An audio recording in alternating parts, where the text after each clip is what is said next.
We went and visited one of the classic container homes here in Wellington on the side of the hill in Brooklyn. We met the architect and he was like, don't do it. He said it's so much work, there's so much fabrication.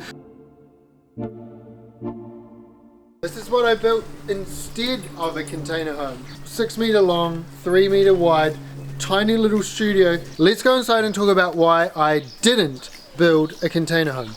Yo, so we're inside and it's 1 bedroom, little kitchenette there, and over just behind this wall here is a little ensuite. So I've wanted to build a tiny home forever. Literally, like, before I was even a builder, we went and visited one of the classic container homes here in Wellington on the side of the hill in Brooklyn. We met the architect. He was awesome.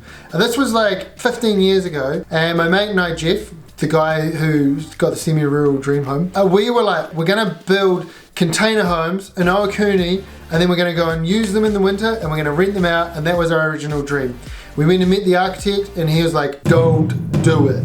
He said it's so much work, there's so much fabrication, there's so much extra mucking around.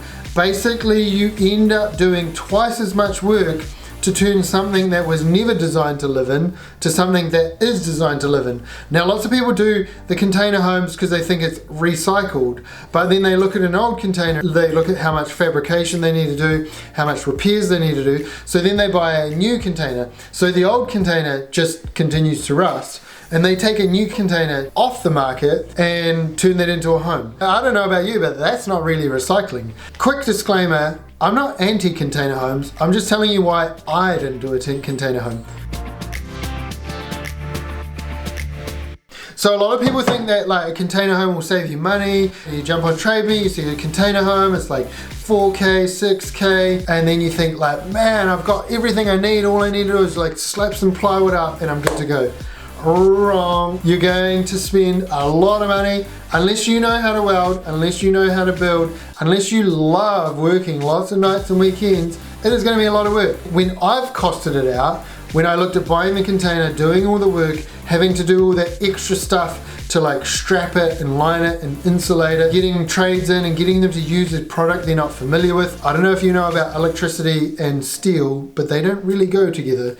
And so you got to do all this extra work with all these extra stages to make it work. I'm not saying it's impossible. Some really clever people have worked it out. Me personally, I didn't want to do it. I worked out it wasn't actually going to save me time. It wasn't going to save me money.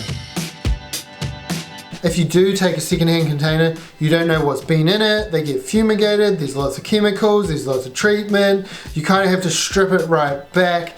That process is not that friendly. I'm not saying building is eco-friendly, you've seen my videos on that. There was a study completed recently by the University of Auckland that estimates that 40 to 50% of waste going to New Zealand landfills originates from a construction site. So we talked about harmful chemicals, not only in the container and especially in the flooring, because containers are designed to withstand the environment, but then once they've been through the shipping process, in particular the wooden floors, lots and lots of stuff in the floors. Now again, I'm not saying that the building products we use are amazing, but if it's a scale, containers are here and building products are here, and this is like happy, healthy home. Building has a lot more processes because it's been around for a lot longer. Again, not saying containers are bad, not saying there's not good things about them, I'm just saying this, in my mind, is better. I'm not biased, I'm not a builder building timber homes. Another big one is if you want to make it legit, you've got to get it permittable. That's a big word. The council is going to be real reluctant to stamp their plans and say, yep, you can connect your permit there. You got to get an engineer involved, and basically the whole thing, because it's all outside of building code, the engineer is going to need to talk about how you connect the container to the ground and how you work through some of those things.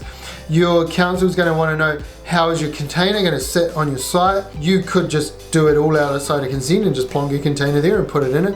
But what if you want running water in a usable loo in your container? It was not that much extra hassle for me to put a running bathroom on that side of the wall, and we've got a little vanity sink here and we've got a little kitchenette. That was all really, really easy as part of the standard building consent process. So for me, I decided to stick with the process and the system. That doesn't mean that someone shouldn't challenge the system. I just decided that shouldn't be me. So in short, you need to be the kind of person that loves the process and loves the kind of like the challenge and the unpacking of it, and you're invested in that and you believe in that, and you're going to do that regardless of the fact that it's going to be a slightly harder process. I've got a little 20 square meter studio hanging off the front of my building that I built with my own two hands, with the way that I knew to navigate the system. So that's exactly why I decided not to do a container home. It doesn't mean that's the wrong thing for you. The right thing for you to do is actually to go ahead and click the subscribe button, because we're on the road to 10K subs and we need you to help us get there. So for example, this is 3 meters deep, but containers are only 2.4 wide. You know, the extra 600 mils makes a massive difference. Now I know that you can plonk a container on a truck and drive it down the road, and there's lots of positives, but I thought about my scenario and I wasn't going to move my tiny house. So I purposely decided that my tiny house would be attached to my building, and then that meant that my building now technically had an extra bathroom and an extra bedroom. So all of that work and all of that money that I was spending was attached to my house. So my house was valued up as a bigger, larger product. I could spend 100 grand doing this, or I could spend 100 grand doing that. This outcome would make my house worth more and more desirable to a bunch of buyers. This one gave me more flexibility, and I could pick the tiny house up and I could move it, but it was potentially, in my mind, a step back. Not for me, might be right for you.